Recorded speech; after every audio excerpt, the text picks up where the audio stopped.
நாகப்பட்டினம் மாவட்டம் நாகூரில் புகழ்பெற்ற நாகநாத சுவாமி கோயிலில் ராகு கேது பெயர்ச்சி விழா வெகு விமர்சையாக நடைபெற்றது.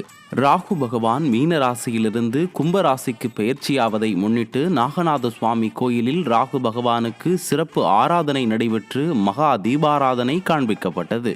இதில் பக்தர்கள் ஏராளமானோர் கலந்து கொண்டு சுவாமி தரிசனம் செய்து பரிகார பூஜைகளை செய்து வழிபட்டனர். நாமக்கல் மாவட்டம் ராசிபுரம் அருகே அத்தனூர் அம்மன் கோயிலில் தேர் திருவிழா வெகு விமரிசையாக நடைபெற்றது. அம்மன் கோயிலில் சித்திரை தேர் திருவிழா சித்திரை மாதம் 5ஆம் தேதி கிராம சாந்தியுடன் தொடங்கியது.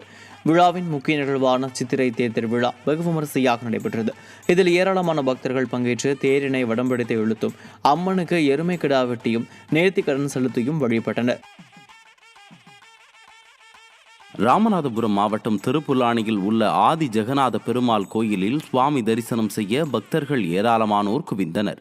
வார இறுதியை ஒட்டி தமிழகத்தின் பல்வேறு பகுதிகளிலிருந்து வந்திருந்த பக்தர்கள் ஏராளமானோர் திருப்புல்லானி ஆதி ஜெகநாத பெருமாள் கோயிலில் சுவாமி தரிசனம் செய்தனர். கூட்டம் அதிகமாக இருந்ததால் மூலவரை தரிசனம் செய்வதற்கு நீண்ட வரிசையில் மணிக்கணக்கில் காத்திருந்து பக்தர்கள் வழிபட்டனர்.